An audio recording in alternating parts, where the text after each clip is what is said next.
Salut les abonnés, bienvenue dans ce nouveau numéro de Focus. Je suis très heureux de vous accueillir dans un numéro un peu spécial puisque je vous emmène découvrir les coulisses de la compétition. Et oui, la pêche de la carpe, ce n'est pas uniquement du loisir, c'est aussi une branche sportive peu connue et je suis très heureux de partager ça avec vous. Alors, je suis à Tourliac, un petit village du Lot-et-Garonne, à côté du lac de Gannes et du Bressou où vont avoir lieu la compétition. Et vous allez pouvoir vivre, puisque je vais rester une semaine avec ma caméra au plus proche de l'action, les coulisses de la première manche, de la première division des championnats de France de pêche de la carpe. Autant vous dire que je serai entouré de pointures, je vais me sentir tout petit, puisque la compétition c'est quand même un mode à part. Et on va notamment suivre de très près un binôme qui me tient à cœur. Il s'agit du binôme Mathieu Nera, qui a été notamment champion du monde, et son coéquipier Anthony Jacquemet. Voilà, donc autant vous dire un palmarès à tous les deux impressionnant. C'est parti, on va tout de suite aller voir comment se passent les premières phases de cette compétition et notamment un tirage au sort un peu spécial pour la suite et le début de la compétition. Donc là, dans cette première phase, c'est assez intéressant parce qu'on ne laisse pas la place au hasard. Pour avoir un ordre de passage préférentiel pour choisir son poste, c'est pas du hasard, c'est pas un simple tirage au sort. Les compétiteurs en fait font un concours de lancer de précision pour la première manche et pour la deuxième manche dans un champ juste à côté de la salle des fêtes avant de se diriger demain, lundi, sur les plans d'eau pour commencer la compétition. Je trouve ça pas mal et au moins c'est équitable et on va dire que c'est dans un esprit sportif. Donc là en fait voilà, chaque compétiteur doit lancer proche d'une borne orange fluo. Il y a les commissaires qui vont mesurer. Et en fait, c'est grâce à ça qu'on peut établir un classement au mérite. Et donc forcément, les meilleurs sur le lancer de précision pourront choisir en premier leur poste pour la première et la deuxième manche. Donc il y a 2 plots fluo, un plot pour la première manche, un plot pour la deuxième manche.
Et bien voilà, cette première journée est terminée, je suis dans le camion, dans le Carpe TV mobile pour passer la nuit, juste à côté de la salle des fêtes. Mes premières impressions, franchement, très bon accueil. Je pensais vraiment que le monde de la compétition, c'était un monde un peu guindé, un peu fermé, pas forcément très déconneur, et il s'est avéré tout le contraire. J'ai discuté à table avec des gens vraiment formidables qui m'ont raconté l'histoire de leur binôme. On sent vraiment une vraie passion, et puis surtout, on a l'impression de discuter avec des pêcheurs comme les autres, qui certes ont certainement quelque chose en plus, et je le verrai dès demain je pense, parce que là, ce soir c'était plutôt la soirée détente. Donc franchement très très bonne première impression. Je suis un peu excité, je vous cache pas, parce que je connais pas trop la compétition à ce niveau-là, et je m'aperçois qu'en fait c'est quelque chose de très particulier. Ce soir on sentait une forme d'inquiétude. Alors déjà, il y a des gens à table qui m'ont dit clairement qu'ils avaient vraiment envie que la compétition commence, parce que ce qu'il faut comprendre, c'est que déjà sur ces deux lacs, personne n'a jamais pêché dans tous les compétiteurs, et encore moins en compétition. Donc c'est une grande première pour eux. Ils connaissent pas du tout les lacs. C'est des lacs d'irrigation, hein. Donc déjà, il y a cette première inquiétude pour les compétiteurs. Ensuite, la météo est vraiment très pluvieuse, donc ce qui a créé en fait des accès quasiment impraticables. Donc il y a une grosse inquiétude avec ça, parce que demain en gros il y a plus de la moitié des postes qui sera pas accessible avec les véhicules des compétiteurs, parce qu'ils risquent de s'enliser tout simplement. Donc ils ont prévu des quads avec des remorques, également des tracteurs. Donc franchement il y a à un moment donné un représentant de la FFPS qui a remercié la PPMA locale, et je trouve ça vraiment tout à fait normal, parce qu'ils ont fait un boulot d'enfer. Ils ont trouvé des tracteurs de dernière minute, ils ont vraiment bossé pour que tout se passe au mieux. Donc on le dit pas assez, mais tous ces gens qui finalement s'investissent un peu dans l'ombre, heureusement qu'ils sont là, parce que sans eux il y aurait pas autant de facilité, on va dire, à organiser quelque chose comme ça. Donc demain ça va être folklore, parce que l'accès au poste va être rendu très difficile à cause de la météo pluvieuse. Donc on verra ce que ça donne. Donc ce soir on sentait aussi une forme, pas d'inquiétude, mais de personne n'était vraiment décidé sur le poste qu'il allait choisir, s'il était premier au classement suite au tir de précision, tout simplement parce que tout le monde est un peu dans l'expectative. Alors faut savoir que on a le droit de venir pêcher sur les plans d'eau jusqu'à 48 heures avant la compétition. Après, dès qu'on arrive à 48 heures avant la compétition, c'est plus possible. Donc il y a quasiment tous les pêcheurs, d'après ce que j'ai compris, qui sont venus pêcher quelques jours. Donc c'est un gros investissement personnel, ça demande du temps, parce que c'est une semaine de compétition, et du coup ils ont pris au moins une semaine pour certains avant, pour venir pêcher, tester un peu le plan d'eau. C'est là qu'on voit que la compétition, c'est pas du hasard. Tout à l'heure c'était marrant, parce que j'ai eu le malheur d'utiliser le mot chance pour demain, et je me suis fait tout de suite rembarrer gentiment, hein. On sent que chez ces compétiteurs, en tout cas là on est en première division, faut pas l'oublier, c'est-à-dire qu'on a quand même le top du top. Il y a 3 divisions maintenant, et là on a la division la plus haute, avec les gens, on va dire les plus expérimentés.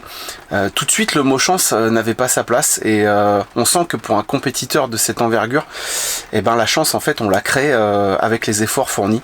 Et parmi ces efforts, il y a cet investissement en fait de venir pêcher avant la compétition pour voir un peu ce que ça donne.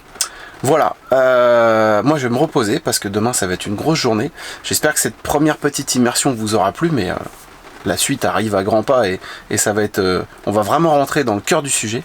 Demain matin, rendez-vous 7 h à la salle des fêtes qui est juste à côté pour l'attribution des postes. Voilà, ce sera le petit café, et je pense que demain les visages vont commencer à devenir un peu moins détendus, et que les gens vont vraiment rentrer dans la compétition.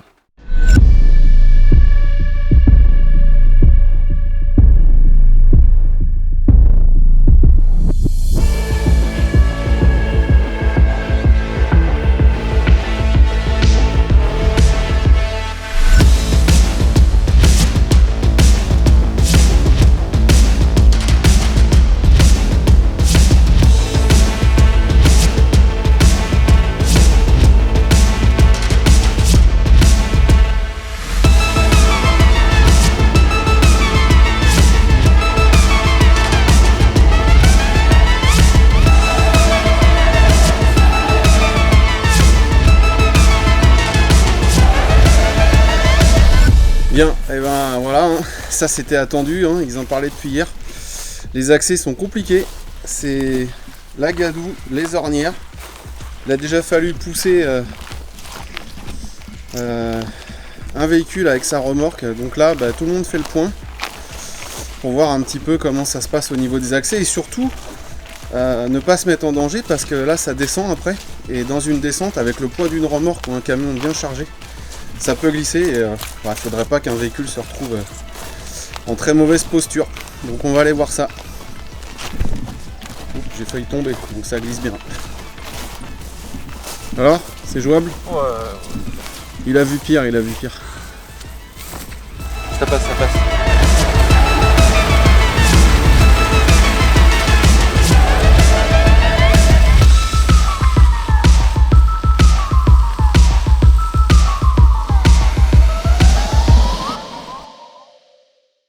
Voilà, ça y est, on est arrivé sur les postes, on a eu de la chance. C'était pas le passage le plus difficile, je pense, de la compétition.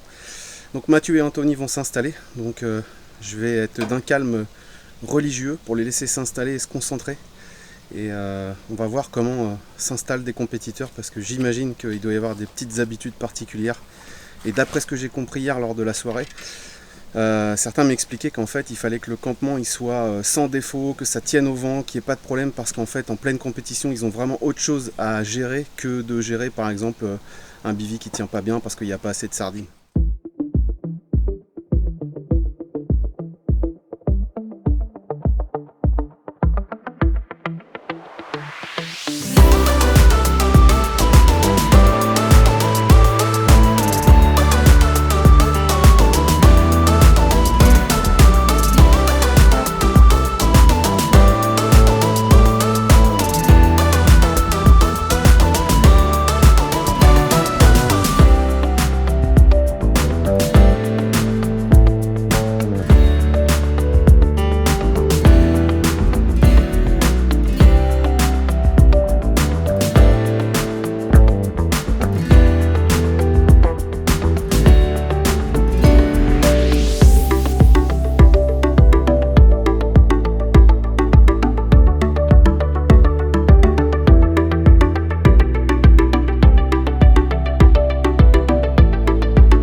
Bon, voilà, l'après-midi touche à sa fin, il est presque 19 h, donc il s'est rien passé, ça a été très calme un peu partout pour tout le monde finalement.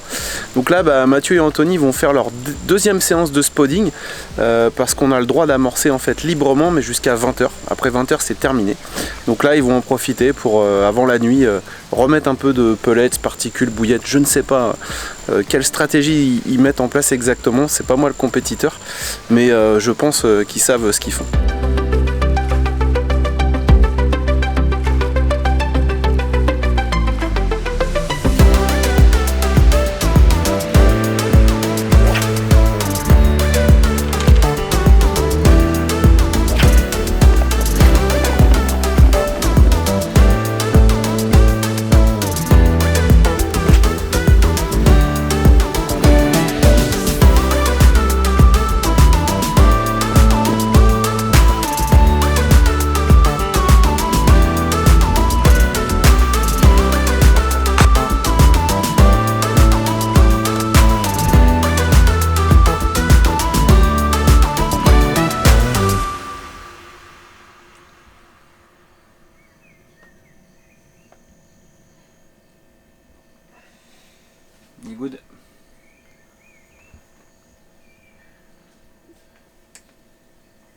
T'en as sorti d'autres ou pas?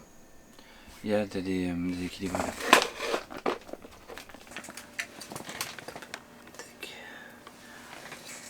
C'est le saut blanc. Le blanc là-bas que j'ai fait. Vider la boîte. Parfait.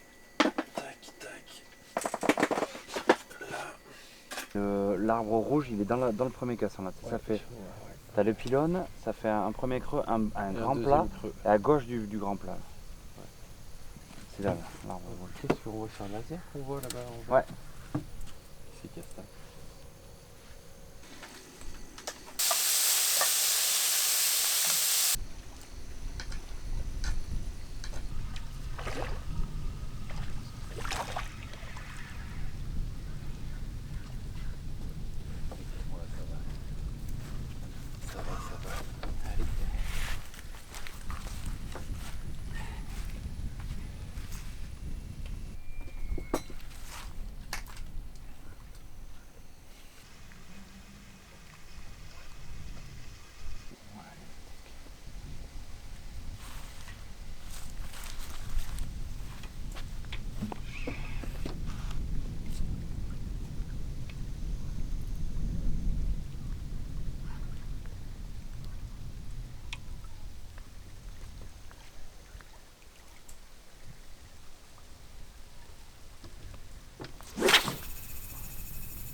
Voilà, première nuit de passé. Donc Mathieu et Anthony enregistrent un run à 3 h du matin. Alors malheureusement que j'ai pas entendu, c'est compliqué, hein. Faut bien comprendre que je suis pas dans des conditions de tournage habituelles pour moi.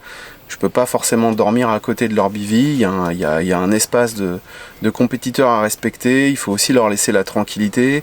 Du coup les détecteurs sont très bas parce que j'ai bien compris là que chacun était le plus discret possible, non pas forcément pour pas déranger les voisins, mais pour garder cet aspect compétition et que le voisin ne sache pas forcément que son voisin ait fait du poisson, de manière à garder toujours un petit coup d'avance.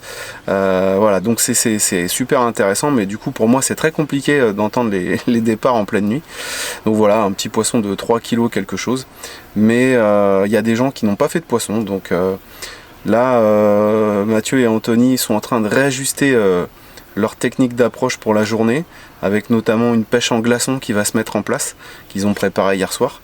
Et puis je crois qu'on aura normalement d'ici quelques heures le classement provisoire suite aux quelques poissons qui ont été attrapés ici et là sur les deux lacs.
là, deuxième journée de compétition, malheureusement très calme, en tout cas sur le lac du Bressou où on est.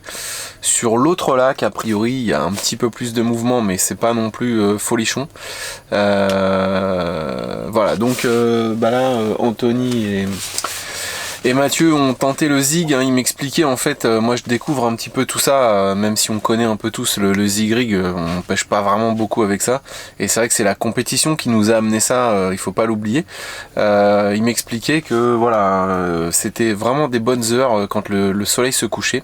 Donc là ils ont vu de l'activité en surface, ils ont tenté des zigs juste en dessous de la surface. Bon, malheureusement c'est une brème qui a mordu, c'est pas une carpe. Et bon là voilà, maintenant le soleil est bien couché, donc ils relancent les cannes avec des appâts sur le fond, et on croise les doigts pour cette nuit, hein. J'espère vraiment que ça va se mettre à bouger, et tout le monde l'espère, mais c'est vrai que pour l'instant c'est un peu compliqué, ce début de compétition. Je suis peut-être pas arrivé sur la bonne compétition, d'après ce que j'ai compris. Il y a des plans d'eau où ça rentre beaucoup plus vite, et où les touches peuvent vite s'enchaîner. Bon voilà, c'est comme ça, pour l'instant c'est pas le cas. Voilà, affaire à suivre.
Là, elle va revenir tranquille, là, au milieu.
30 secondes.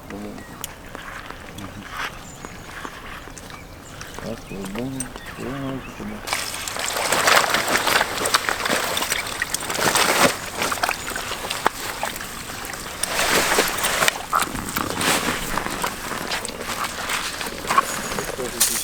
Je vois pas moi. Ouais, je vois. 3006. Ouais. 3600. Allez. Ouais. 5800 non? Non. 6000. 6000. 6005. Ouais, 6005. J'ai pas vaincu. Et 6005. Allez. Ouais. Vous êtes dans le même secteur que J alors. Les 4, ouais, c'est ça. Les 4 postes en face et les 2 postes. Je sais pas ce qu'il a fait.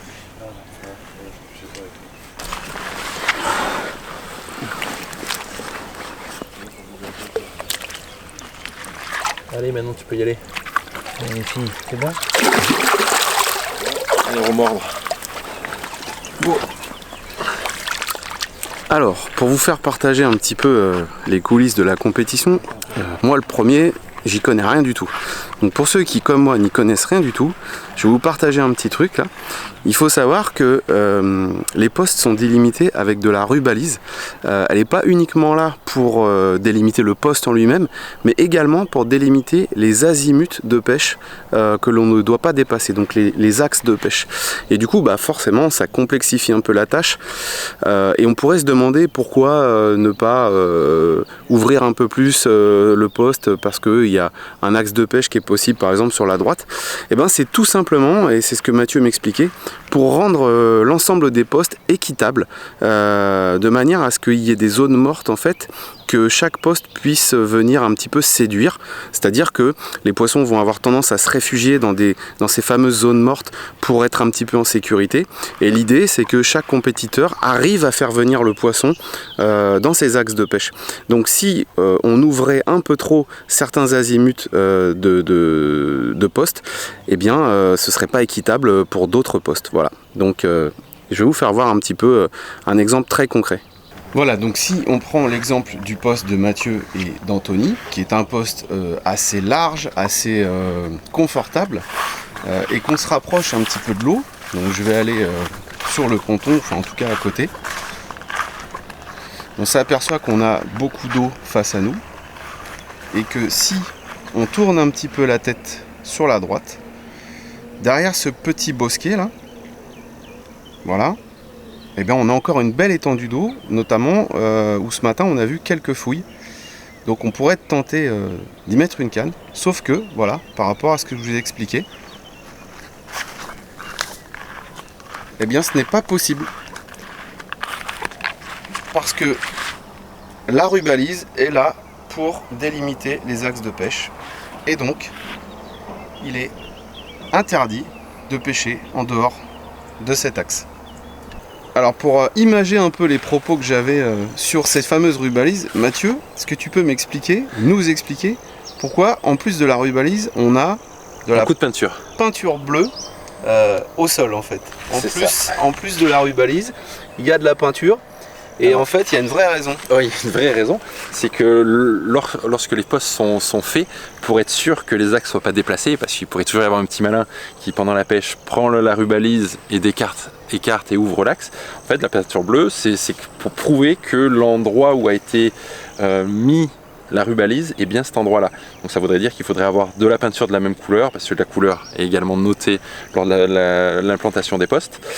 Donc il faudrait déplacer la rubalise, effacer le bleu et remettre du bleu, donc ça limite quand même un petit peu, donc c'est vraiment pour éviter qu'il n'y ait pas des petits malins qui déplacent les axes pendant la pêche, quoi. À l'intérieur du ring, tout se passe à l'intérieur, c'est-à-dire que normalement toute l'implantation des cannes, des bivis, ça se passe à l'intérieur, et toute action de pêche se fait à l'intérieur de ces deux rubalises, c'est-à-dire qu'on ne peut pas aller épuiser un poisson dehors, on ne peut pas sortir du ring pour aller amorcer, toute action de pêche se passe à l'intérieur du ring. Et par exemple, là on a des arbres qui sont sur le côté, si jamais il y en a un poisson qui va se bloquer dans les arbres, bien évidemment on ne va pas le laisser mourir dans l'arbre, donc on va les libérer, on va prendre les waders, on va aller le décrocher. Par contre, étant donné qu'on aura fait cette action à l'extérieur du ring, le poisson ne sera pas comptabilisé. Donc on libère le poisson, on le remet à l'eau, et ce poisson-là compte pas. Il faut absolument que toute action de pêche soit faite à l'intérieur du ring. Beaucoup de choses qui ont été simplifiées sur les compétitions. Il y a deux degrés de sanction. Il y a le carton jaune, donc en général le carton jaune c'est tout ce qui est lié Par exemple une pêche en dehors d'un ring ou des choses comme ça qui sont liées on va dire à la pêche, qui ne sont pas très graves mais c'est un non-respect du règlement, c'est un carton jaune. Et après il y a le carton rouge. Le carton rouge c'est par contre tout ce qui pourrait être lié à mise en danger du poisson, état d'ébriété des pêcheurs. Donc évidemment quelqu'un alcoolisé sur un ring c'est un carton rouge direct, hein, l'équipe plie, s'en va. Le carton rouge c'est comme au foot, c'est pareil, un jaune c'est un sursis, un deuxième jaune égale un rouge, et le rouge c'est fini, tu sors, tu t'en vas, tu plies les cannes et la compétition est finie pour toi. Et effectivement tenue donc c'est état d'ébriété, respect des promeneurs, parce qu'il y a quand même, on l'a vu, hein, il y a pas mal de gens intéressés qui viennent se balader, donc ça demande aussi de montrer une belle image des pêcheurs. Quelqu'un qui aurait un problème avec un visiteur, pareil, hein, qui serait pas respectueux des riverains, pas respectueux des promeneurs, ça serait un carton rouge direct. Voilà, tout ce qui mettrait en danger, on va dire, l'image du pêcheur, c'est des cartons rouges tout de suite. Et après, sur la pêche, tous ceux qui respectent pas le règlement, c'est un carton jaune. Et au bout du deuxième carton jaune, c'est la même sanction, c'est la pêche est finie, quoi. Alors moi, il me semble intéressant de préciser une chose quand même, parce que parfois, on pourrait penser qu'un compétiteur, il est un petit peu inaccessible vis-à-vis des promeneurs, par exemple, ou des gens qui veulent venir voir, mais il faut quand même rappeler que le règlement interdit à toute personne de rentrer sur le ring, et puis aussi que vous avez parfois besoin de moments pour décompresser, et donc c'est pas forcément de la mauvaise volonté, mais que parfois vous avez vraiment besoin de vous concentrer, quoi. Alors il y a deux choses. Interdire l'accès au ring, c'est pour éviter qu'il y ait trop de monde sur le ring, pour pas qu'il y ait trop de bruit, pour pas qu'il y ait non plus de casse de matériel ou des choses comme ça. Donc là c'est plus pour protéger les compétiteurs qu'on interdit l'accès. Par contre, bien évidemment, dès qu'il y a des gens qui posent des questions, on essaye au maximum de les renseigner, de savoir ce qui se passe. Ça serait dommage de ne pas profiter de la compétition pour parler de notre sport. Donc on essaye au maximum d'être ouvert à tous les visiteurs, discuter. Par contre, il ne faut pas oublier aussi qu'on est en compétition et qu'on a besoin, c'est long, ça peut être épuisant physiquement, mentalement. Oui, j'ai vu parce que vous levez la nuit pour oui, bien sûr, cannes. Ouais. Enfin, on ne dort pas forcément beaucoup, même si là il n'y a pas beaucoup de touches, mais quand même, ça peut demander à des moments de pouvoir un petit peu souffler, un petit peu se reposer, parce qu'il peut y avoir des moments où il y a vraiment beaucoup de monde qui se promène, donc on ne peut pas passer non plus toute notre journée à discuter. Donc après voilà, il faut trouver un compromis entre parler de notre sport, montrer ce qu'on fait et rester quand même un petit peu dans la compétition, pouvoir se reposer, souffler à des moments, quoi.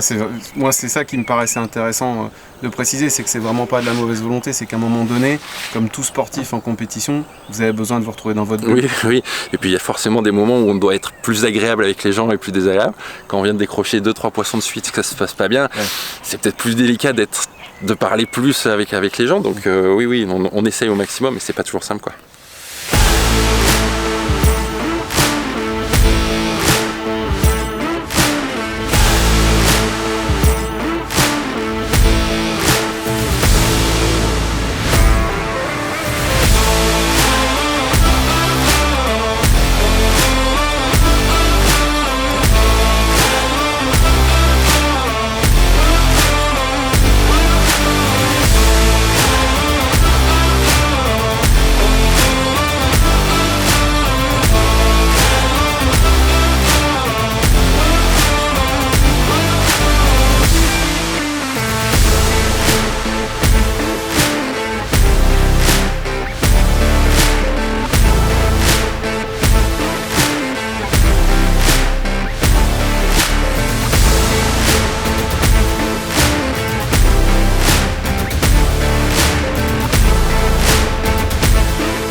Bien voilà, c'est la dernière nuit de ces 72 heures de première manche.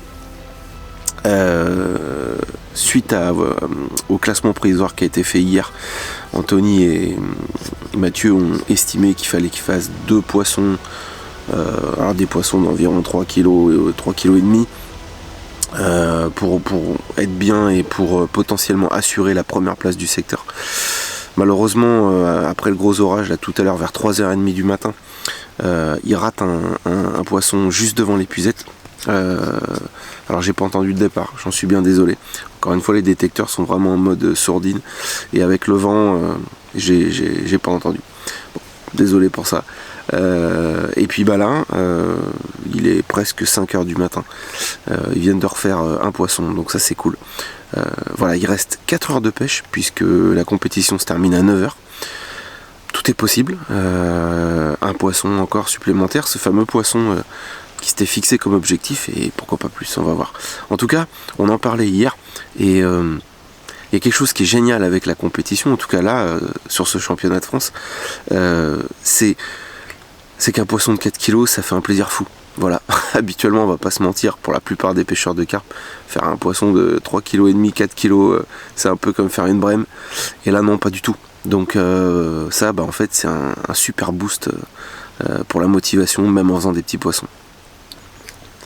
Bon, ils sont en train de relancer, de repréparer des derniers petits montages, et bah, on croise les doigts pour eux, hein. J'espère vraiment que ça va le faire. Comme à la pêche au canard. De ce côté, hein. Je sais qu'apparemment Brissot il a démarré là. 4400. Bon, je sais que voilà, ça a changé. 4400. Il a fait plusieurs trucs.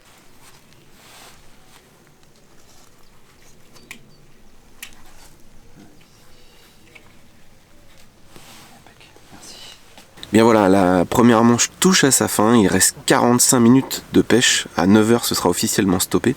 Donc Anthony et Mathieu rangent leur matériel pour gagner un petit peu de temps, parce qu'il va falloir sortir des chemins boueux.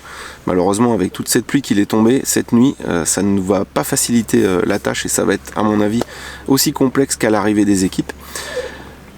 La prochaine étape, rendez-vous dans une salle des fêtes non loin d'ici pour prendre connaissance du résultat officiel définitif de cette première manche, donc du classement définitif. Ensuite, chaque équipe, suite au tir de précision qui a été fait dimanche, parce qu'il y a eu 2 tirs de précision, un pour la première manche et un pour la deuxième manche, chaque équipe devra choisir ensuite un nouveau poste pour à nouveau 72 heures de pêche pour une deuxième manche. Donc ils auront le choix de rester sur le lac où ils étaient, pourquoi pas même sur le même poste, ou bien de changer de lac, en tout cas de pouvoir changer de poste. Donc le choix à mon avis va être un petit peu cornélien, chacun se surveille, chacun est à l'écoute des résultats des uns et des autres. Nous allons voir ce que Mathieu et Anthony vont choisir. Le temps a vraiment changé, c'est un temps british. Est-ce que ça va débloquer la pêche? Est-ce qu'on va assister enfin à une vraie pêche de compétition avec beaucoup de résultats? C'est ce que nous allons voir, en tout cas je l'espère. Moi je devais partir, finalement je reste parce que je me suis pris au jeu. La compétition, sincèrement, c'est fatigant mais c'est passionnant.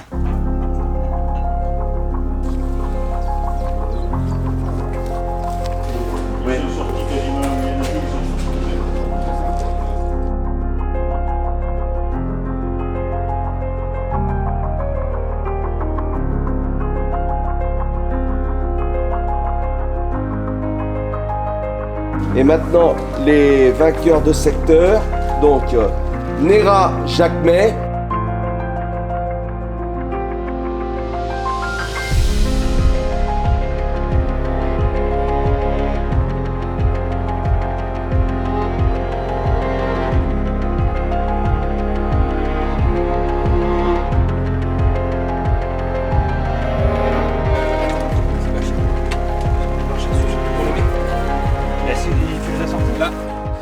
Voilà, ça y est, on est enfin arrivé sur le poste de cette deuxième manche, donc nouveau poste. Par contre, Anthony et Mathieu ont décidé de rester sur le même lac. Alors, ils n'ont pas été super bien classés suite au tir de précision de la deuxième manche. Du coup, ils n'ont pas forcément choisi les premiers postes qu'ils avaient en tête. Mais voilà, on est sur le poste numéro 13, qui est un poste intéressant avec une certaine ouverture, près d'une digue. Donc, bon, ils ont l'air plutôt confiants. En tout cas, moi, je leur fais confiance. Comme au démarrage de cette compétition, la météo est venue gâcher un peu la fête et l'installation sur les postes est très complexe, ce qui fait qu'il y a encore un peu de retard sur le début de cette deuxième manche.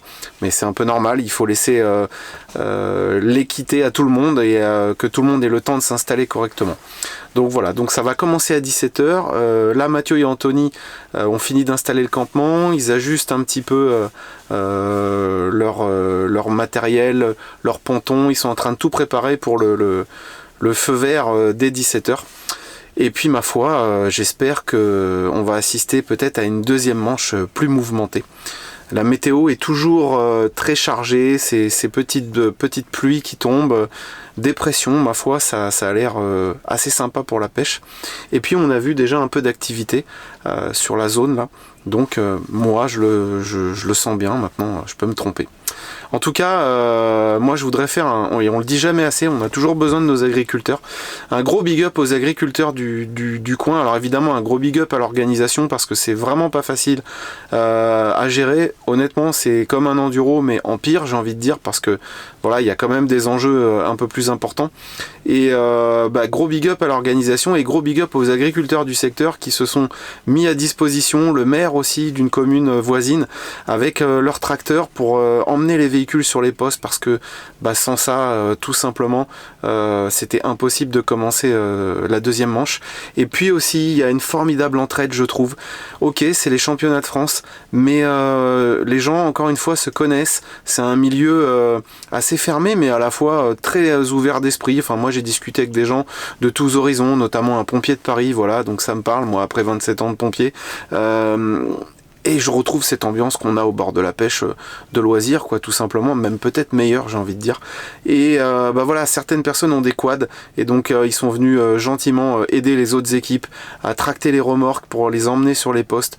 Donc il y a une belle émulation dans cette compétition, un bon esprit, et moi, ça me plaît. Voilà, ça y est, il est 17 h, on vient d'entendre les coups de klaxon, la compétition est relancée officiellement. Allez, du coup, toujours dans un esprit d'immersion, voilà, on est dans le Carp TV mobile, dans le camping-car, et on va sortir et on va vous faire visiter un petit peu ce nouveau poste. Voilà, tac, et on va aller voir tout de suite notre binôme qui est en train de lancer les cannes. Donc, eh bien, j'ai réussi tant bien que mal à emmener le camion jusqu'ici. Voilà. Ça fait une base arrière pour travailler. Et puis, voilà le campement. Donc, regardez le chemin. C'est, comme je vous disais, dégueulasse. Voilà. Et là, c'est parti. Ils sont motivés comme jamais.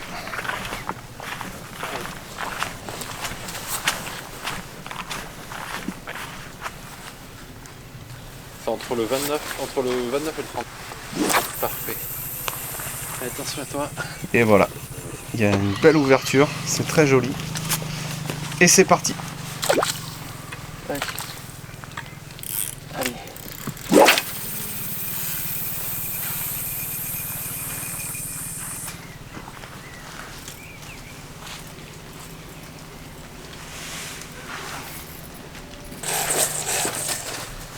Vas-y. On va être là. Vas-y, pose. Allez, nickel. Allez. Ma canne est très cure.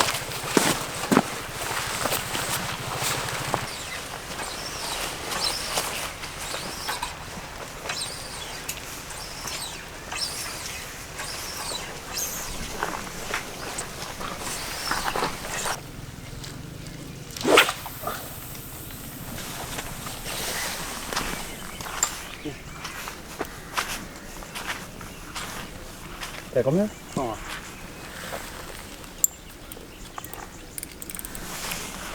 C'est que d'habitude, la plupart des pêcheurs mettent le plomb au fond. Ouais. Et donnent du fil au fur et à mesure. Ouais. 1 mètre, 2 mètres, Que je fais 3 mètres, 4 mètres, hop, tu vois le sondeur apparaît, t'as donné 4 mètres, il y a 4 mètres d'eau. Nous on fait l'inverse, ça permet d'aller plus vite. C'est qu'on on lance son plomb, on fait remonter le sondeur, ouais. On met la canne à position 0 sur le mètre, on tire, quand le plomb arrive en butée sur le plomb, on regarde la mesure qui est donnée sur le mètre, et ça nous donne la profondeur. D'accord, ouais, tu sens le flotteur qui arrive en butée. Quand tu sens le flotteur qui arrive en butée, tac, et ben c'est la longueur que tu as tirée, ben c'est ta profondeur. Donc sur ton mètre, si tu as ta canne au début, quand ton flotteur est en haut à 0, quand tu as tiré, là au moment où le plomb arrive en butée sur le plomb, c'est ta profondeur. D'accord, comme ça tu es super précis. Comme ça tu es super précis, super rapide. Donc là, hop, tu gardes ton plomb en butée, tu ramènes ta canne à 0, tu tires de 5 mètres, et tu refais une mesure 5 mètres plus court. Et comme on connaît la distance de la première mesure, bon là on a fait assez rapidement, on a fait tous les 10 mètres. On a commencé à 120 mètres, on a pris notre mesure, on a ramené notre plomb de 10 mètres, on a pris notre mesure, donc la deuxième mesure était à 110, et ainsi de suite, à chaque fois qu'on ramène de 10 mètres, première mesure 120, deuxième 110, troisième 100, etc. Et à chaque fois on prend la mesure. Donc en quelques mesures, on a pris la profondeur tous les 10 mètres, donc ça donne une bonne estimation de ce qui se passe en fait.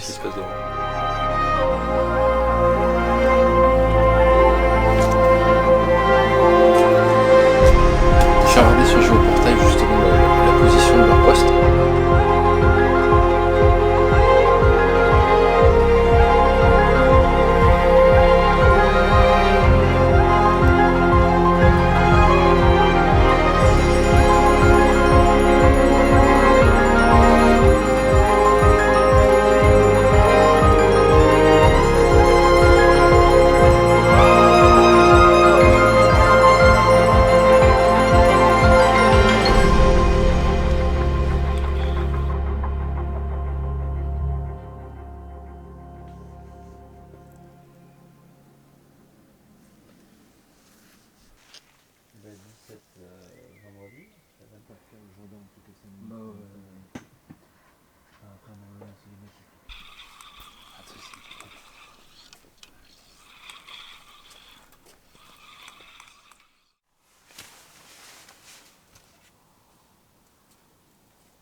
Voilà, on se réveille avec un joli soleil. La température là commence un petit peu à monter parce que cette nuit c'était vraiment très frais. C'est un peu bizarre pour fin juin, début juillet, puisque nous sommes le 1er juillet. Mathieu et Anthony ont passé leur première nuit sur cette deuxième manche. Eh bien, il y a déjà un petit poisson de capturé, donc ça c'est plutôt sympa. Ça met en confiance pour la suite en tout cas. La journée, je pense, va être assez chargée parce que ça va être le moment où chacun un petit peu s'observe, écoute les résultats des uns et des autres. On va consulter le classement provisoire et puis je pense que tout le monde va réajuster sa technique de pêche. Donc moi je vais en profiter pour observer une fois de plus. Je m'estime vraiment très chanceux de pouvoir être en immersion comme ça avec un binôme en pleine compétition. Voilà, donc on va vous faire partager ça et puis on espère qu'il va y avoir encore un peu plus d'action sur cette compétition. Le problème c'est que on pêche avec des aiguilles qui sont relativement longs et il y a pas mal de poissons blancs qui le prennent. Le problème c'est qu'ils n'arrivent pas à déplacer le plomb et du coup on ne détecte pas la touche. Donc on ne sait pas depuis quand le zig est pas pêchant. C'est quand même dommage d'avoir une canne qui pêche pas pendant plusieurs heures.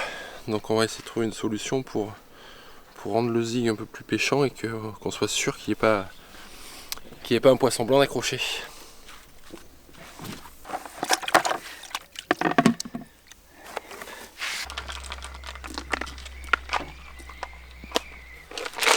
Bon, on va mettre la canne qu'on touche pas là-bas.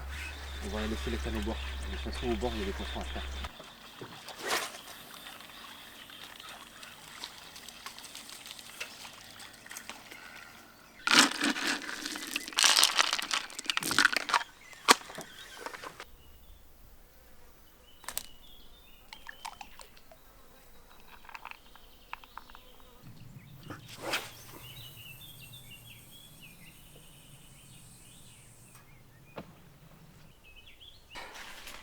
Donc là voilà, on a choisi de réaliser des glaçons justement pour augmenter l'attractivité.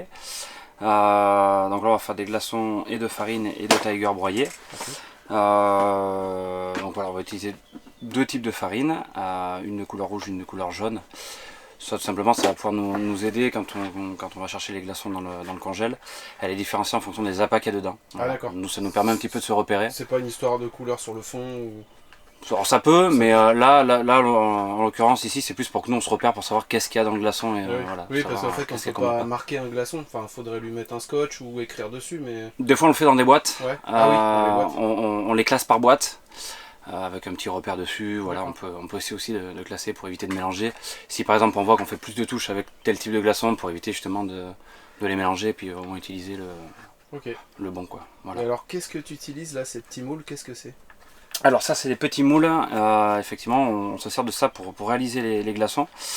Ça c'est les petits moules qui peuvent être utilisés par exemple pour faire des petites boules de savon ou des petites boules de sorbet dans la restauration. Des glaçons aussi, tout simplement aussi. On peut les avoir aussi avec, je sais pas ce que j'en ai fait, avec des moules à cannelé aussi. Donc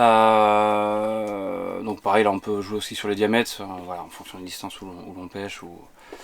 C'est un peu moins aérodynamique peut-être. Exactement, voilà. C'est ce que j'allais aborder. L'inconvénient du cannelé, effectivement, c'est que l'aérodynamisme c'est un peu plus grossier, donc on est moins aérodynamique sur le montage, quoi.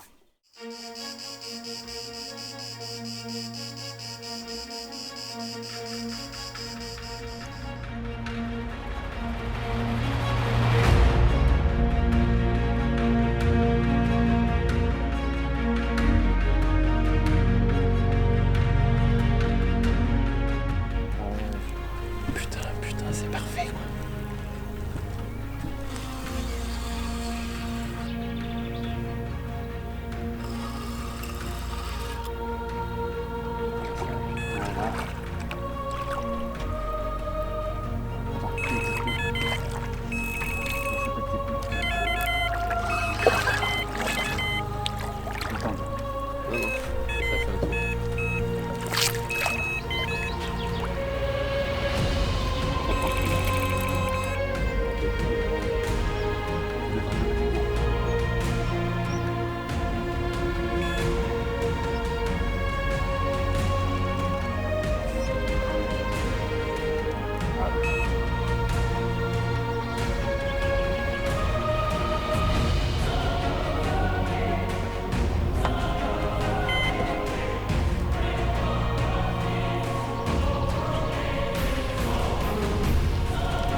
ça va arriver. Prends une aiguille, il y a la tétine qui est partie. Je l'ai enlevé. C'est toi qui l'as enlevé? Ouais, c'est bon. Et quand ça se passe comme tu l'espères, là tu dis putain ça c'est bon. Allez. C'est bon, c'est bon. Par contre fais pas ça Tony.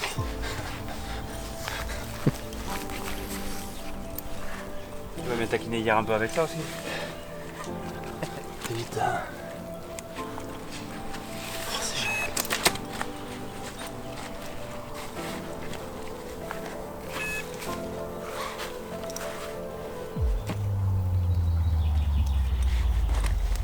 Touche, touche, touche. Ouais, c'est bien ce qui me semblait. C'est bien ce qui me semblait. Ça rentre.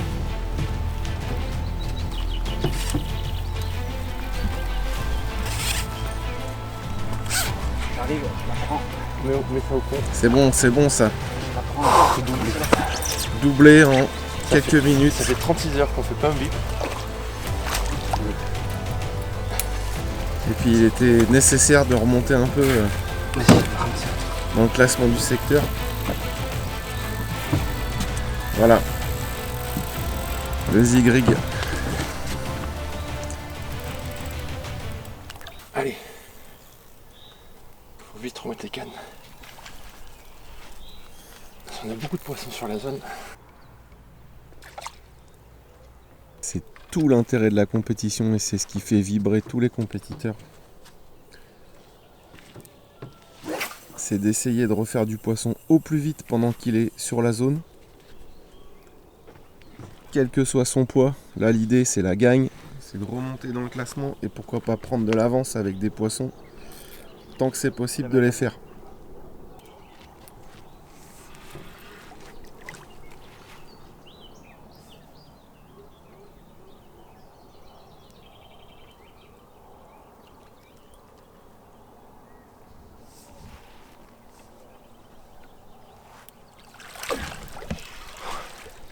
Yes les gars,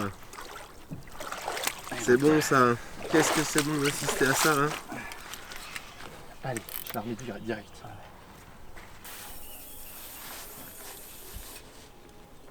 Les moments où t'as galéré, tu dis putain ça va rentrer, ça va pas rentrer, ça y est, bam, ça rentre. C'est le moment où tu vibres. Ouais bah oui. C'était obligé, il y a de l'activité, on voyait les poissons et tout sauter. Tu fais des choses en te disant ça va J'ai peut-être fait se un passer comme marché. ça et quand ça se passe comme tu l'espères.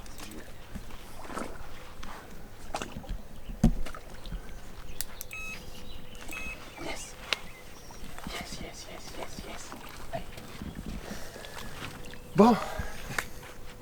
Du coup niveau classement là ça dit quoi? Ah bah là on doit repasser 2. Parce que là vous étiez combien là? 4 du secteur. 4 du secteur et là en 2 poissons. En 2 poissons on passe 2 et on est à 2-3 poissons de la première place.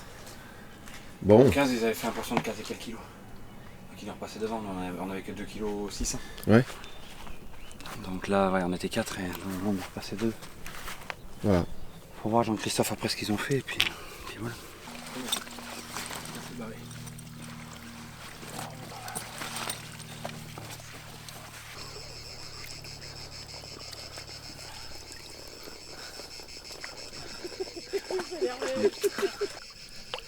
Te trompe pas, va là-bas, on a dit. Allez les filles. Pareil, pas vers là-bas. Droite, tourne, non, pas là-bas. Ah, si elle est repartie, c'est bon.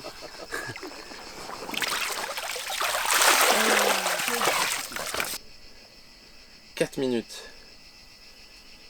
Ok. 5 poissons, 23. Sur notre secteur. Celle Goujon, 4 kg. Donc on repasse deuxième de secteur avec ces poissons. Donc comme on peut le voir sur certaines compétitions. Mais bon, quand même si on s'y attend, c'est jamais simple. Donc jusqu'à hier soir, on a mis en place une stratégie. Hier soir, on commençait à avoir bon espoir, on a commencé à avoir bougé 1 ou 2 poissons. Et puis ce matin, au réveil, à 5h30, il ne s'était rien passé, rien du tout, donc on remet tout en place. Et au lever du jour, on commençait à avoir bougé des poissons de plus en plus sur les coups. Donc on commençait vraiment à y croire. Et puis là, ce matin, vers 8h30, vers 8h, un doublé. Donc on fait 2 touches en moins de 2 minutes. Ouais. Donc là c'est un super. Là c'est top quoi. Quand tu mets quelque chose en place, que tu espères que ça va bien se passer, et quand ça commence comme ça, on a bon espoir pour la suite, même si rien n'est joué, mais au moins on a fait le plus dur, on a réussi à déclencher des touches. Donc maintenant il faut que ça continue comme ça quoi. Bah c'est top. Pour l'instant, top. Donc là, premièrement, je vous remporter le secteur avec 5 poissons, Ouais. 21 kg total, donc une petite moyenne. Ouais. Qu'est-ce que tu penses de ces compétitions avec une petite moyenne? Ça reste intéressant quand même? Oui, c'est vrai qu'on voit beaucoup de questions par rapport à ça. C'est vrai que la pêche de la carpe, c'est pas qu'une pêche de gros poissons. Les gros poissons, c'est génial, hein. Nous les premiers, quand on va en pêche loisir, forcément, on aime bien attraper des gros poissons. Ça fait toujours plaisir, pour la photo, c'est toujours plus joli. Après, la pêche de la carpe, c'est pas que des gros poissons, hein. Déjà, les gros poissons, avant d'être gros, ils ont été petits. Et puis, surtout en compétition, le but de la compétition, c'est vraiment déclencher des touches. Alors, déclencher une touche d'un poisson de 4 kg ou déclencher une touche d'un poisson de 25, je dirais que c'est une touche pareille. Après, sur les compétitions, vraiment le critère le plus important maintenant qu'on doit prendre en compte quand il y a une organisation d'une compétition, c'est ce critère d'équité entre les postes. C'est toujours pénible d'avoir un poste qui est bien meilleur que les autres, où ça déroule très bien, donc n'importe qui quasiment au tirage au sort, s'il tombe sur le poste leader, tu gagnes. Et ça, il n'y a aucun intérêt sur la pêche de compétition. Et c'est souvent ce qui se passe avec les gros poissons. Les gros poissons, ils ont leur zone de tenue. Lorsqu'il y a la pression de pêche, ils vont aller dans certaines zones. Et les poissons ne sont pas répartis. Et du coup, les sites à gros poissons sont souvent peu adaptés aux compétitions. À l'inverse des sites avec des petits poissons, lorsqu'on a une grosse densité de petits poissons, souvent les poissons sont répartis un petit peu partout sur le lac. Et du coup, ça se prête beaucoup plus à la compétition. Alors du coup, rechercher les gros poissons en compétition n'a pas vraiment d'intérêt. Et justement, grâce à cette densité de petits poissons, ça permet de rendre la compétition beaucoup plus équitable parce que tout le monde a quelques poissons devant eux et tout le monde a à peu près les mêmes chances d'attraper des carpes. Et c'est le but de la compétition, trouver la technique, trouver l'approche qui permet de déclencher des touches. Que ça soit des gros ou des petits poissons, on s'en fout. L'intérêt, c'est ça, c'est d'avoir des postes équitables et c'est souvent dans les endroits où il y a des petits poissons, quoi. Alors là, il y a encore pas mal d'activités en surface, quelques poissons qui remontent, il y a eu quelques sauts. Donc Mathieu et Anthony ne lâchent rien, ils remettent des zigues, ils changent un petit peu les profondeurs, ils changent un petit peu les èches. Ils restent toujours très très actifs pour essayer, même avec ce soleil là qui tape, de faire une ou deux touches supplémentaires. En tout cas de capitaliser sur du poisson qui se trouve dans la colonne d'eau de l'amorçage et qui vient un petit peu fouiller dans les particules entre deux eaux, voire juste sous la surface.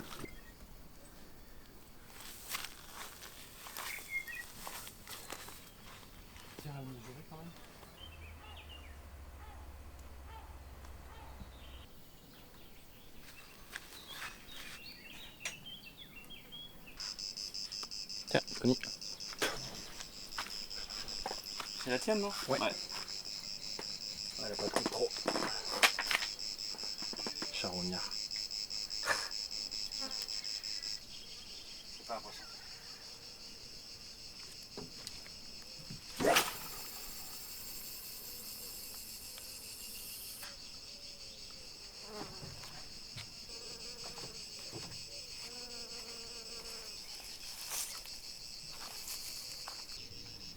L'autre, on le laisse comme ça.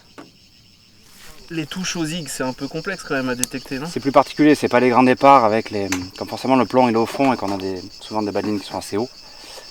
En fonction de comment le tapon. Voilà, un bip, ça peut être Ça peut être un poisson. Ça peut être un poisson, exactement. C'est ce qui s'est passé ce matin en fait. Exactement.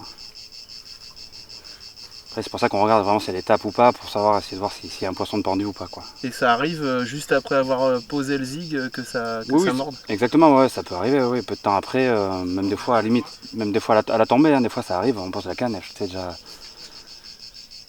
Ouais, il y a l'effet un peu leurre, j'ai envie de dire, Exactement. qui passerait sous le nez d'un poisson. Il suffit qu'il soit quelques-uns. Une animation et clac, c'est le premier qui prend qui a gagné.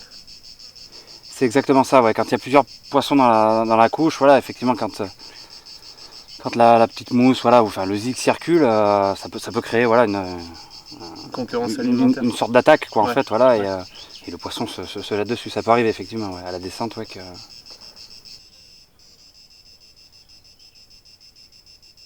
Voilà, eh bien la stratégie du zig fonctionne. Il a fallu que je m'absente pour aller aux toilettes, hein, voilà, tout simplement, je vais pas vous mentir. J'ai malheureusement pas eu le départ en direct, mais c'est génial parce que du coup c'est le 3e poisson au zig dans la journée, et pourvu que ça dure. Là, Mathieu, tu te dépêches de rendre la canne opérationnelle?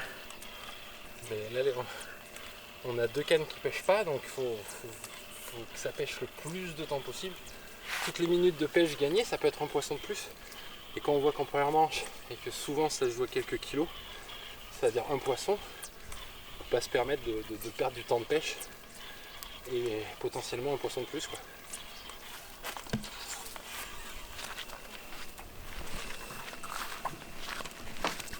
On a changé toutes les distances. Marque là. On a trouvé la distance où semblent se trouver les poissons, donc du coup on rechange toutes les cannes pour qu'elles soient prêtes. Faut-il encore avoir le temps? Plus vite on aura pris de l'avance, mieux ça sera. Allez, ça c'est bon. Elle est où? Elle est au milieu. Je peux lancer? Anthony, je peux lancer? Ah ouais. Ça te gênera pas?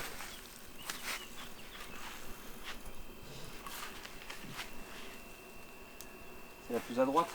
Ouais, c'est la plus à droite. Elle part un peu à droite. On devrait attendre sinon. Ouais, il faudrait pas qu'on se rajoute. Tu vas voir? Ouais. Elle est au milieu, mais elle trace à droite. On va pas se rajouter une. Attends un poil.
Il est important, je pense, pour vraiment bien comprendre le monde de la compétition et de la FFPS en particulier, Carp, il faut bien comprendre comment sont établis les classements et comment les responsables qui organisent ces compétitions réfléchissent pour définir les postes sur les lacs. Avant toute chose, et en introduction, je vous dirais que, et ça c'est mon point de vue personnel, et en ayant discuté avec pas mal de compétiteurs, c'est effectivement quelque chose que je trouve d'une logique implacable. Et j'ai pu le constater de mes propres yeux. Bien souvent sur des enduros, quelle que soit la taille de l'enduro, ou sur des plus grosses compétitions privées comme par exemple la WCC, les postes sont un peu à la suite les uns des autres, plus ou moins faits au hasard. Ce n'est pas méchant, mais il n'y a pas forcément toujours une réflexion par rapport à la pêche, mais plutôt on essaye de caser un maximum de pêcheurs, de binômes, parce que l'idée est d'accueillir un maximum de personnes, soit pour générer de l'argent lorsqu'une organisation privée, une société privée qui travaille dans l'événementiel fait une compétition par exemple, comme la WCC. Alors je n'ai rien contre la WCC, hein. Je l'ai faite et j'en garde un énorme souvenir, c'était vraiment quelque chose de magique. Mais force est de constater que c'est toujours le même problème, il y a des secteurs productifs et des secteurs où il ne se passe quasiment jamais rien d'année en année. Petite anecdote à ce sujet-là, il faut savoir qu'il y a des étrangers, des pêcheurs étrangers qui viennent chaque année à la WCC et qui quittent la WCC d'entrée de jeu suite au tirage au sort. Pourquoi ? Parce qu'ils savent historiquement que ces secteurs ne donnent jamais rien. Le principe, il est simple, vous arrivez pour faire une compétition, il y a énormément de fils dans l'eau et de bruit d'un seul coup, le poisson est en stress, il va se réfugier dans des zones mortes, des zones de sécurité. Le problème, c'est que si ces zones de sécurité sont totalement inaccessibles, ou en tout cas pas proches des postes, eh bien il peut y avoir une sorte d'inégalité qui se met en place sur le lac. Et c'est comme ça que vous avez des postes qui sont complètement stériles, et des postes qui vont, eux, être productifs parce qu'ils sont à côté de cette zone où le poisson est venu se réfugier. Alors, sur ce championnat de France, précisément, la façon de voir les choses est complètement différente. L'idée est de créer des secteurs, avec, entre ces secteurs, ce qu'on appelle des zones mortes. Pour, entre guillemets, j'ai envie de dire, pas artificiellement, mais encourager le poisson à aller se réfugier dans plusieurs zones mortes, et pas juste une seule qui serait au nord du lac, par exemple. Donc c'est pour ça que les postes ne sont pas collés forcément les uns aux autres. Parfois, il peut y avoir une très grande distance entre les postes, parfois il peut y avoir 2 postes pas trop loin. Pourquoi ? Parce que on place des zones mortes un peu partout stratégiquement, entre les postes, entre les secteurs, pardon, et éventuellement aussi, naturellement, elles se créent au milieu du lac. Et l'idée c'est quoi ? C'est que chaque secteur puisse avoir une chance de capturer du poisson, en partant du principe qu'il a une zone morte à proximité, dans laquelle on suppose fortement que le poisson va se réfugier. Et l'idée, c'est de le séduire gentiment en mettant des constructions d'amorçage et que le poisson sorte petit à petit, se mette en confiance. Et voilà comment l'égalité se crée sur ce genre de compétition. C'est également pour cette raison, et je pense que c'est important de le préciser parce que on l'a encore constaté avec les publications de la FFPS sur les réseaux sociaux, où beaucoup de gens montent un petit peu au créneau en disant qu'il n'est pas normal d'organiser de telles compétitions à ce niveau-là, sur des lacs avec des pins, et que ce serait bien plus honorable d'aller sur des lacs avec des gros poissons, ou alors qu'on pêche sur des carpodromes et que du coup la pêche est facile, qu'il y a pléthore de poissons à distance de feeder, et que même d'ailleurs certains vont jusqu'à dire que ça sert à rien de pêcher en batterie, et qu'il vaut mieux pêcher au feeder ou à la grosse canne, tellement les poissons ont une taille ridicule. Alors, quand on réfléchit et qu'on va un peu plus loin dans la réflexion, ce n'est pas aussi simple. Les gros poissons et les lacs à gros poissons, bien souvent, n'ont pas le même comportement. Ils vont se mettre dans des zones de quiétude qu'ils ont l'habitude d'aller fréquenter, et ces zones de quiétude sont dans un endroit, et du coup, on en revient au même principe. C'est compliqué pour des équipes qui sont éloignées de ces zones de faire venir le poisson. Les petits poissons vont avoir tendance à s'éparpiller un peu plus foufou, on va dire. Ils vont s'éparpiller un peu plus, et puis plus la densité de petits poissons est importante, et plus il y aura de zones de poissons un peu partout. Et donc c'est pour ça que les lacs sont choisis pour les compétitions, et c'est pour ça que c'est souvent des lacs avec des petits poissons et des densités importantes de poissons. C'est justement pour créer cette égalité. Parce que vous imaginez bien que si vous créez 5 ou 6 secteurs sur un lac et qu'il y a juste un secteur qui déroule, la compétition n'a plus aucun intérêt parce que la gagne n'est pas là, et ça va se jouer peut-être entre 2 équipes, et 20 équipes voire plus vont rester sur le carreau. Sincèrement, c'est pas intéressant du tout. Alors une fois qu'on a compris ce principe et que on s'aperçoit qu'en fait, et je pense que vous avez pu le voir, on peut prendre du plaisir avec un poisson de 3 kg qui vous fait remonter premier au classement. Comment sont comptés les points ? Eh bien, il y a des vainqueurs et des classements par secteur. L'idée est de prendre des points de handicap, un peu comme au golf. Donc, d'avoir le moins de points possible. Vous finissez premier de votre secteur, vous avez 1 point. Vous finissez deuxième, vous avez 2 points, ainsi de suite. Si par exemple, sur le lac, on peut créer 6 secteurs, et que par secteur, il y a 6 pêcheurs, eh bien, il y aura 6 points à prendre. Voilà, c'est-à-dire que le dernier du secteur, le 6e sur 6 équipes, prendra 6 points. Et ainsi de suite pour tous les secteurs. Donc vous avez un premier pour le secteur A, un premier pour le secteur B, un premier pour le secteur C, etc., etc.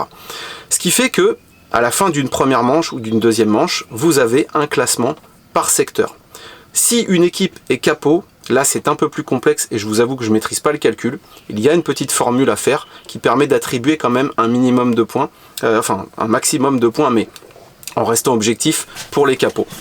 Alors, Au fur et à mesure du championnat, il y a plusieurs manches, donc une première, une deuxième, une troisième, une quatrième. Donc là, nous avons vécu et nous sommes en train de vivre la deuxième, donc la première et la deuxième. Et puis, à l'automne, et je vous donne rendez-vous parce que ça fera l'objet d'un nouveau film, il y aura la troisième et la quatrième manche.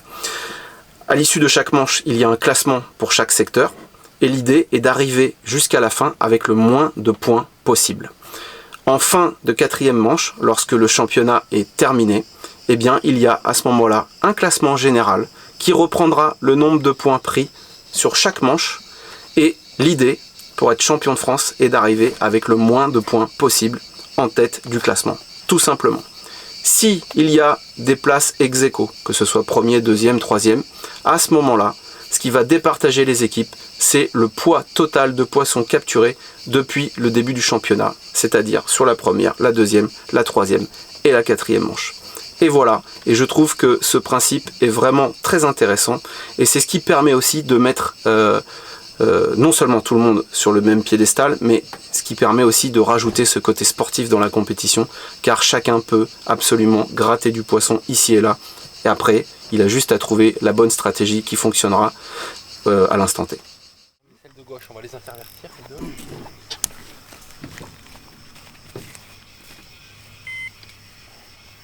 Vous faites quoi là, Anthony? On étire un petit peu le zig. Ouais. On se met chacun un bout du zig et on l'étire autour pour qu'il retrouve bien une forme bien droite pour que dans l'eau il ne soit pas emmêlé.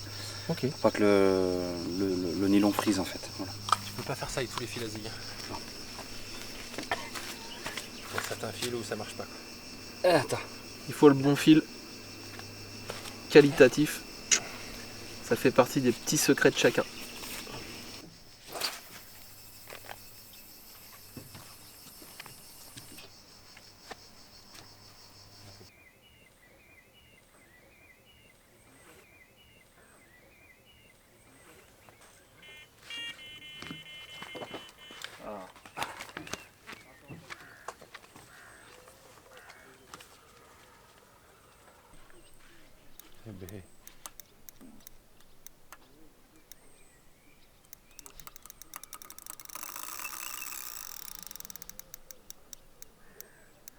Alors un peu plus solide.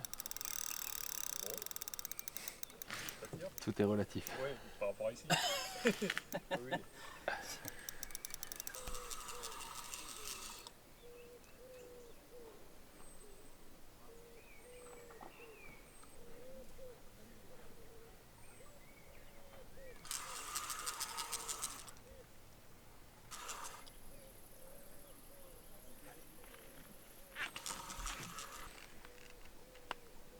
Ah, il est passé dessus. Ouais, je pense qu'on est bon.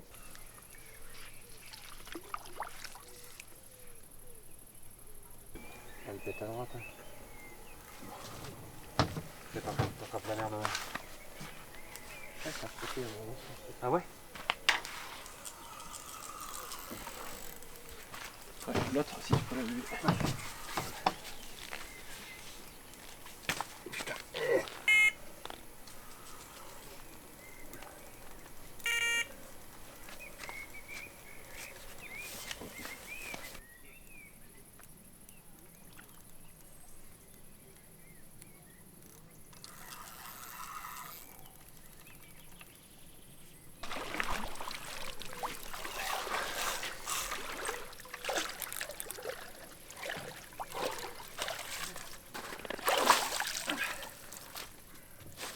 C'est pas mal. C'est pas mal.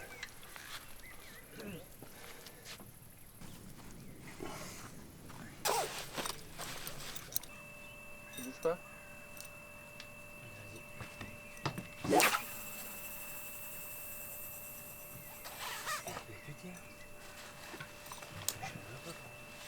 T'as mis le... 21, une douzaine de kilos de retard. C'est pas grand chose, jusqu'à demain midi. Ouais, dans le flottant. Ouais.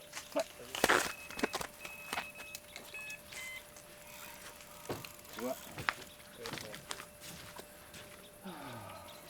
Il me semblait bien que j'avais entendu le bip.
T'occupe.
Mathieu, qu'est-ce qui s'est passé là?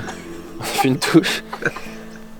La canne, on laisse les clips sur la canne pour gagner du temps, pour pouvoir relancer tout de suite la canne. Et là, la plupart des départs qu'on avait partaient tout doucement. Là, c'est parti à fond.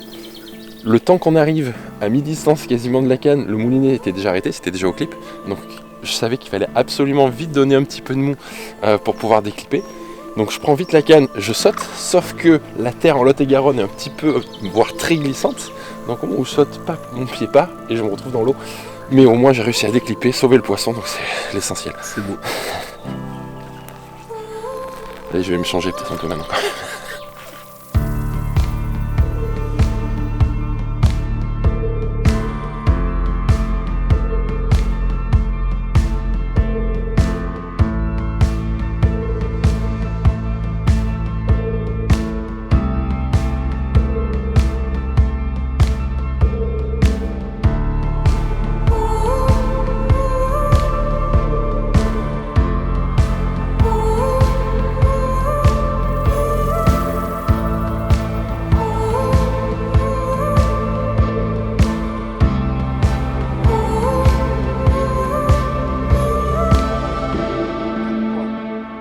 Cinquième, Nicolas Lefort avec 4 points.